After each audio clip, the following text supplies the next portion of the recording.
สบายดียินดีต้อนรับสู่ช่องติ๊กสาวลาวลำซานเด้อวันนี้แม่จันบ่อยู่มันไปไปเฮือนบุญบ่มันเป็นอันดีเงินบุญไปเฮือนบุญเฮาว่าเฮือนดี ฟังเมื่อกี้ก็เป็นเงินดีวะ เฮือนบุญอยู่แขวงเวียงจันทน์โอ้ไม้นี่ลมต้นครัวกำลังเคี้ยว โอนเข้าแม่เฮ้ยโอนเลยเนาะ อุ้ยตัวจิโกะนะนี่ไงวะ โอนเข้ามือ นี่แหละสองไม้ไปอันนั้นก่อนนี่ตกใจวัดคิดว่าเป็นงู จิ้งเหลนคิดว่าเป็นงูลอยน้ำเนี่ยนะว้าเมื่อกี้มันลอยอยู่เด้วันนี้มันทำท่าตายติหนิ อุ้ยเมื่อกี้ลอยไปลอยมาอยู่ได้นะใส่ละสองไม้ก่อนโอ้มีไม้อยู่ลองอุ้ยเอ็ดซึ้งเลยเฮ้ย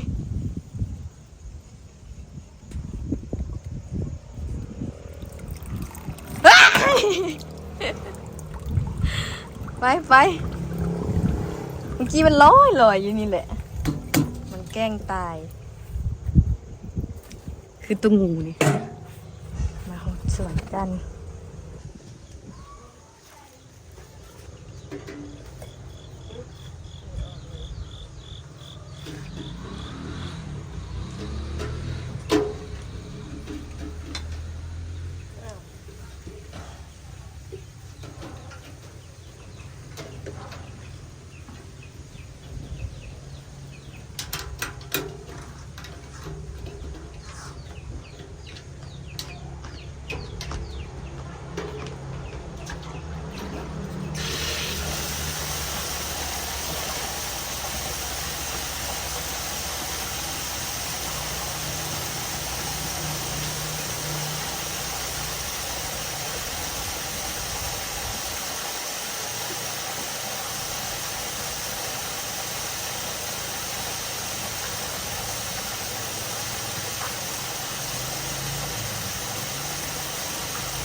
สองห่อเลยว่าแดดแห้งเลยมันเป็นแห้ง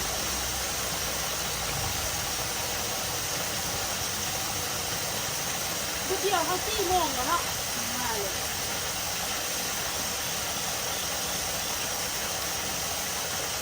นี่มาหดสวยนี้เลยเป็นนี่เราไปชม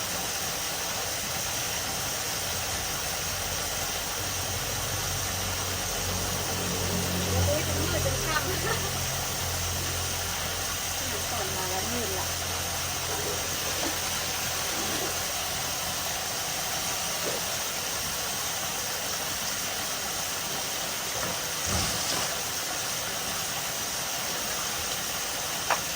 ผมกลัวฝั่งนั้นเนี่ย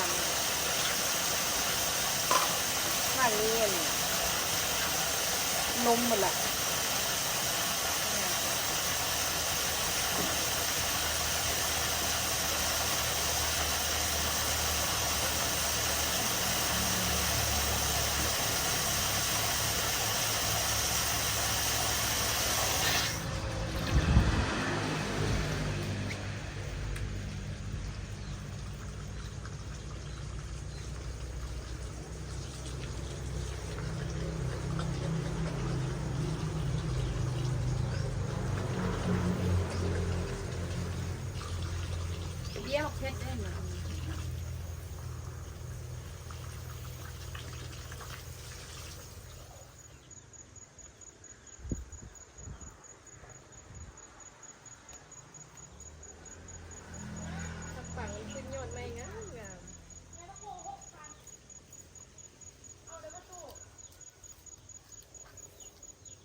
ดพูดแบบนี้นะ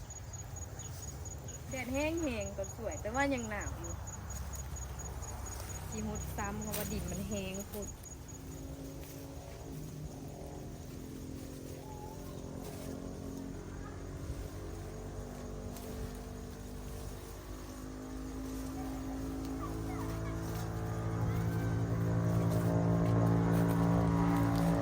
เป็นไส้ต่ำทักปลอดสารพิษ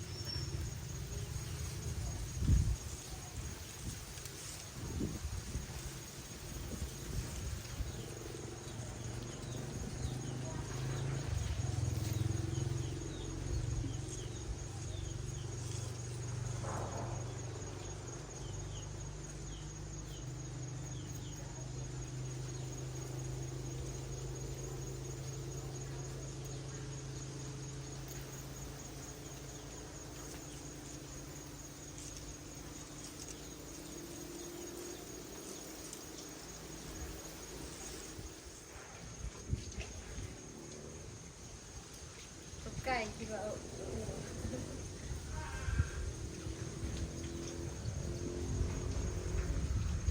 ลมนะสี่ตอนนี้4 โมง 5 โมงมีแดดแต่ว่ายังหนาว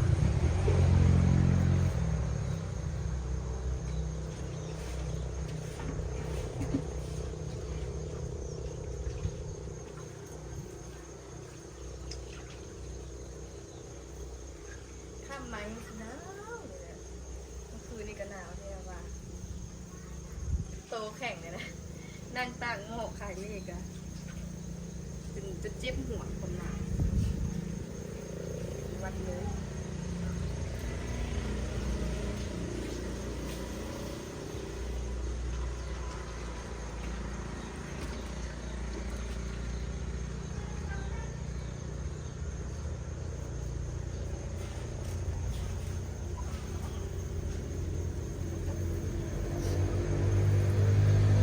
ได้รถข้ามเลยแล้วเป็นตุ้งที่ได้รถข้ามเลยเด็ด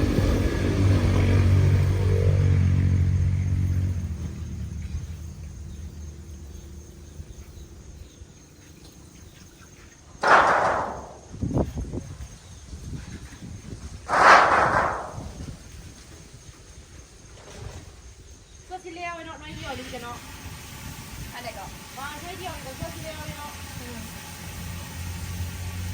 ที่เพชรกี่เพชรคนรักกันรวมเนาะเขาพี่ไก่ดิ ทะเลย้อนข้ามตลอดตัวหนาวตัวนะจ๊ะหนาววะ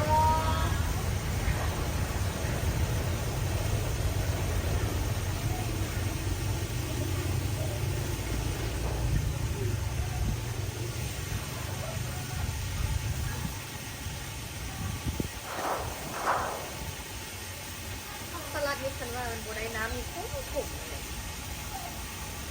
น้ำไม่เลยนะเป็นน้ำวัดจำลองกินอย่างเดียวหรือว่า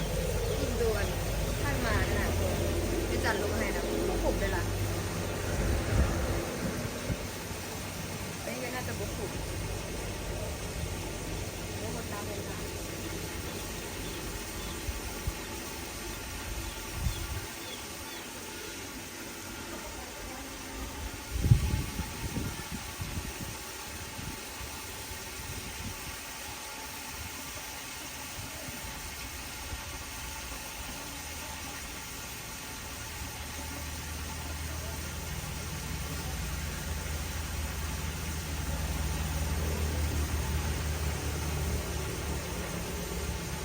แม่ก็อู้กันไปงานแต่งมือแบบคนโมงอะจ้ะออโต้กับซิอยู่กับมีนากับตุ้นตาที่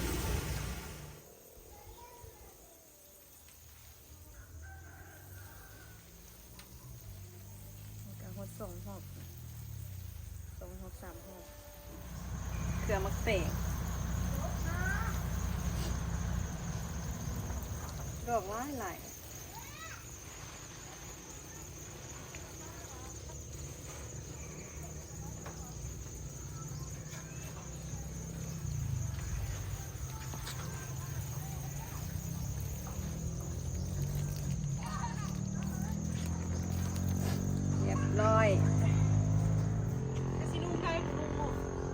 สุด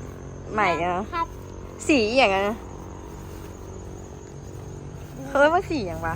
จักงามอยู่เนาะคล้ายคือสีตองแห้งแต่โบแมนซาแห้งว่ะเพราะว่า เนาะ แต่ว่าโบแมนว่าสีอย่างก็ สิ้นกับสีนี้วะสิ้นกับสีนี้ติงามเนาะ คือสิครับนี่คือสิครับนี่แหละ สุดไปงานแต่งเรียบร้อยตอนนี้ก็ฮุดเบิดละเบิ่งยอดผักปังนะแห้งแห้งเด็ดมันแห้งแตกหนอขึ้นเนาะไงแตกยอดขึ้นนะงาม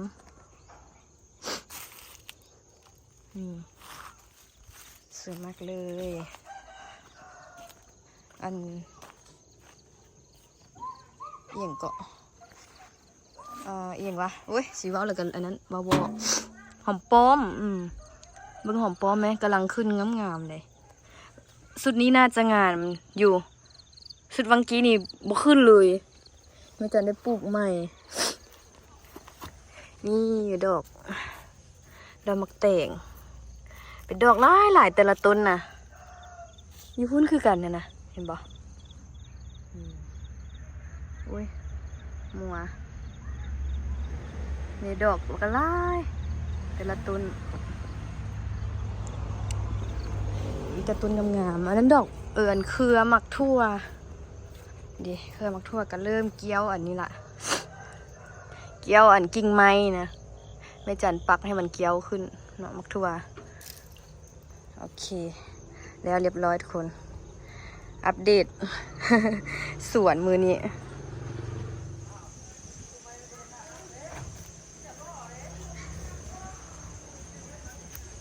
เดี๋ยวตัวใกล้เขา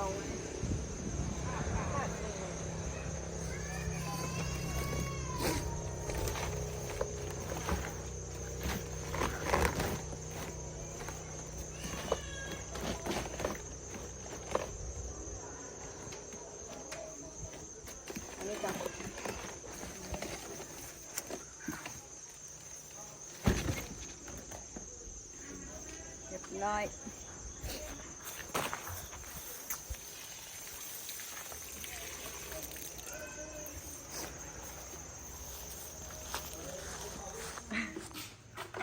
เก็บย้ายบ้านให้ออโต้ละ ออโต้ไปอยู่ในมีนากับต้นตาลค่ะ ข้าวออโต้ไปอยู่บุญทา ใครจะอยู่นำได้หลายคนเนาะ เออ พันติดแม่ละแล้วเลย ติดแม่ติดพ่อรอบ ติดเมตู้แห้งติดเลยลูกค้าเข้าหาในอู่ จะเอาไปตัวมีห้าสิวะ ตุ้มเจ้า เจ้าเป็นเวลาอยู่จะ เอาไปปลูก โอ้มันก็สนใจ หอมบัว มันออกจาวสิได้ปินฮานไว้บ่อู่นะ ไปดองมู โอ้พอดีละ อยู่คนวัดว่ะนี่ใช่ แน่นยุปูนานา โอ้เป็นงานแรกเลยที่ปูนานานี่เนาะ น่าจะเมียน ได้ครับ เอาอันนี้ได้12 ประมาณ150,000 บวก13 90,000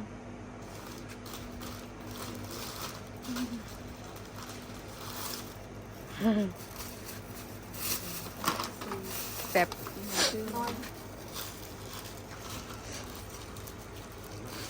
แบบไม่บ่ได้ซื้อเลยส่วน ไม่หรอ ที่ได้ของขวัญอันนี้ ก่อนนั่งเรียนมา ของขวัญวันครูยังบ่เบิดปานนี้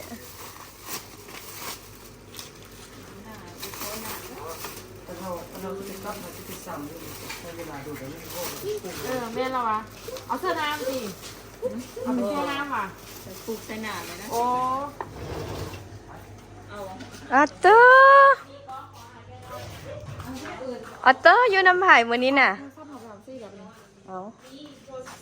อัตเตอร์อยู่น้ำไผ่มื้อนี้น่ะเว้อมึงเก็บอัตเตอร์แต่ง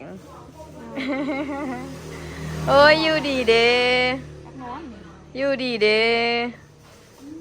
ตาสิหลับแล้วนะเนื้อ พยายามไปห้าบาตันที่เรื่องติดต่อเนาะ มันตาไปติดต่อวะ ติดต่อย่างห้าเขาตาเราเงินเนาะดูที่ซอกซอก ถูกอ่ะเดี๋ยวโอ้จังแมน กำลังว่าสีโทให้ เอาไว้ผงเสื้อแล้วลืม ซ้อมไว้เดี๋ยวมีนาก็สิได้เป็นเป้งสิเหลือตลอดนะ ว่ากระเป๋านี่งามเลยเนาะสตรอเบอรี่ไป นั่นแหละ ตัวยายทิ้นกันเด้อเนาะ เอาโต๊ะที่ไปนะมีนาหวาเบอร์ ด้วยไง นั่นชิบ่ไฮวะ บอกให้ ไฮละวีนแล้ว นอนรับแล้วกันแล้วเนอนตัวเนาะ เจ๊นี่พะแหวบักมากเราไปเจ๊โลก ให้ก็สิได้ออกเมือละอืมโตก็สิไปนอนละ อู้ก็สิไปงานละก็สิออกเมือให้เรียกเงินก็เถอะขอบใจคือกันบายบายอะโตบายบายเมือกันเด้อบายบายบายได้ไหมบายบายเนี่ย อารมณ์บ่จอยละ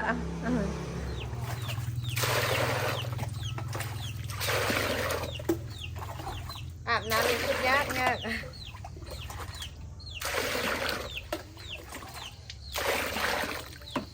หนาว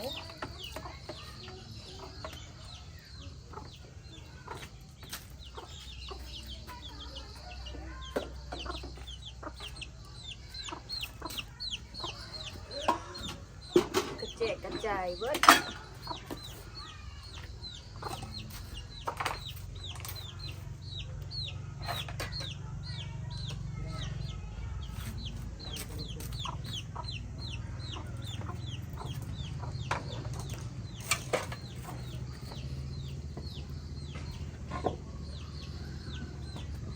โอ้หนาวแล้วนั่นเป็นยากอาบน้ำ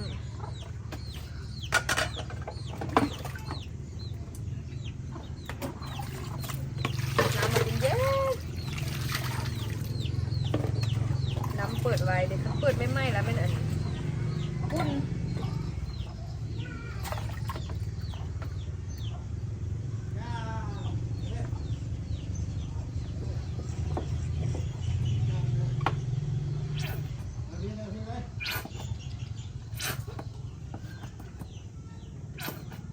เป็นไรกันบน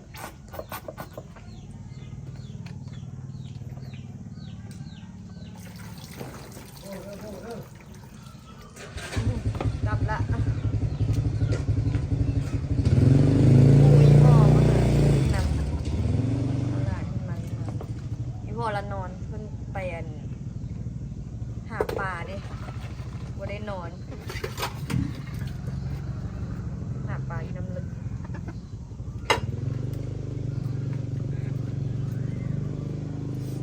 น้ำเย็นเย็นวันนี้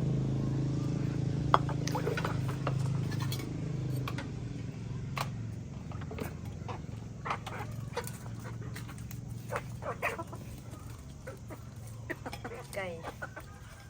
ตัวหมากก็สั้นเอาแท้แต่ตุ่นมันสั้นมันกระหนักเนาะหมาบางคนก็ว่าหมาจอยแม่มันจอยอันผู้ใดทานได้เห็นคลิปตอนติ๊กไทยเนาะคลิปเก่าตัวหมามันบ่ได้จอยเลยมันตุยเด้มันเป็นหมาพันธุ์ใหญ่นะตุยใหญ่ๆผู้ใดเห็นก็สะออนมันบ่กินข้าวตัวแม่หั่นล่ะเกิดลูกมาแล้วบ่กินข้าวเลยนั่นน่ะกินมันก็กินน้อยนึงพ่อซักยาให้ล่ะเอาไข่แล้วมันก็จ้อยนั่นน่ะกินแต่ต้นข้าวนี่บ่กินแต่ซีนมันก็เลยจ้อยตัวผู้คือกันดูนะมันไม่รู้ว่าเกลือมันเลยก็เกลือมันเกลือหลายอีกจ้อยอ่ะมันเป็นอย่างมันกินน้อยนะข้าวน้อยนะแต่เกลือมันก็ไล่มันบุพอวันนี้เหลือเดี๋ยวทอดให้ไก่กินแต่ต้นบดแล้วมันก็ไม่กินแล้วข้าวแล้วมันก็จ้อยนั่นนะ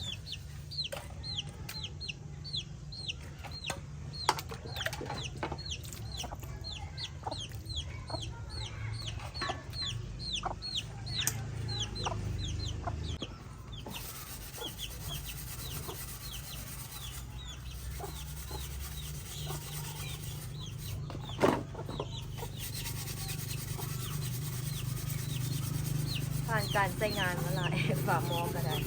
โคตรดำเลย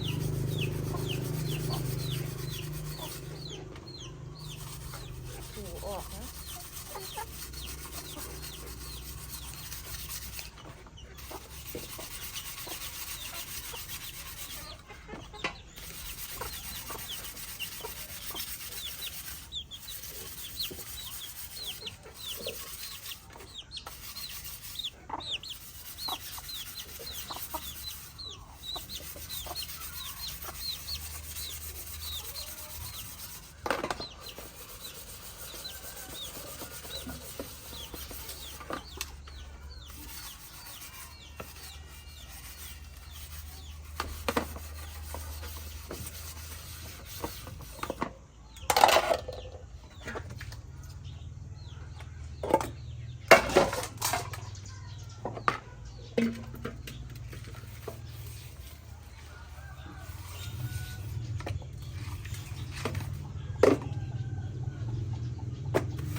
กระตุก เดียว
หลังจากล้างถ้วยแล้วเราก็สิมาหุงข้าววันนี้บดอีเมลบได้มาเขาเดี๋ยวสิหุงข้าวกินเอา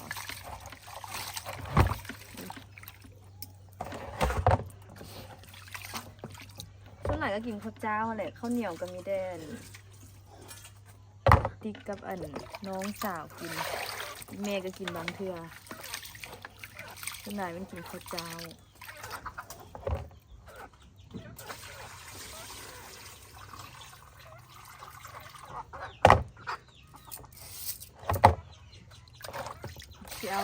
สิเอาน้ำดื่มหุงอันนี้ล้างเข้ากันล้างจนน้ำมันใสแล้วก็เทียนเอาน้ำดื่มมาหุงออก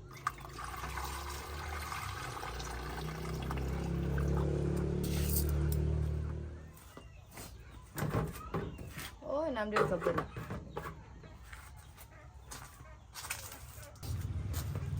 ยังบ่ได้ย่อขึ้นอันนั้น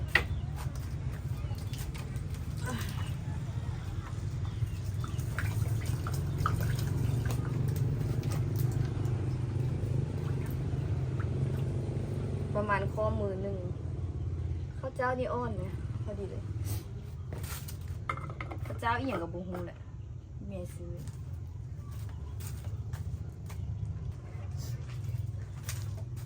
ที่มาเซ็ตกลนหมอกันเพราะว่ามันเปียกนะหากล้างเลยมันเปียกแล้วมันสิซอดหม้อมันดังชิดชิดชิดชิดชิดชิดนั่นแหละซิดมันแห้งๆจะไปใส่หม้อมันสักโค้งเหมือนกับโทรศัพท์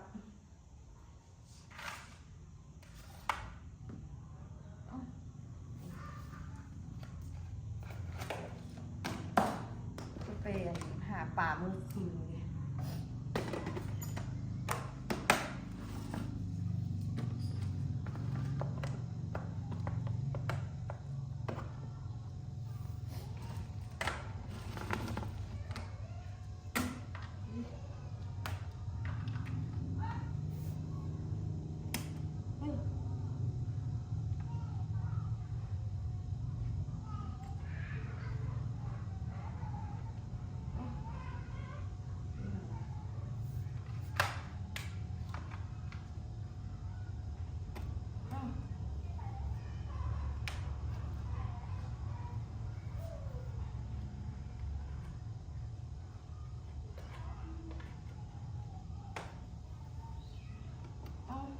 ใส่ไฟด้วยเหรอ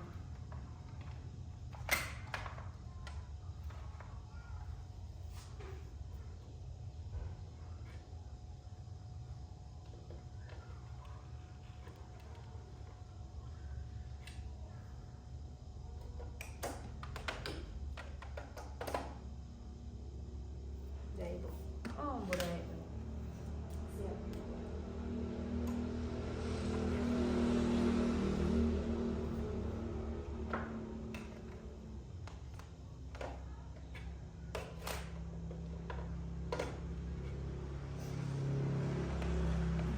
ปักใหม่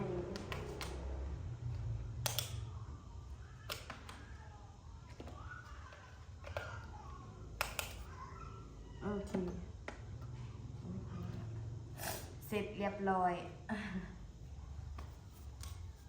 ตอนนี้ก็หุงข้าวล้างถ้วยอย่างเดียวละเห็นไหมกำลังมืดเลยใต้ไฟหน้าบ้านก่อนวันนี้เชฟยังกินเนาะคือสิบ่มุมป่าอีกแล้วทุกคน คือกินแต่ปลาทุกมื้อกันสำหรับคลิปวิดีโอนี้ติ๊กก็ขอตัวลาทุกคนไปก่อนเด้อฝากทุกคนกดติดตามกดไลค์เพื่อเป็นกำลังใจให้ติ๊กเฮ็ดคลิปต่อไปเด้อเนาะ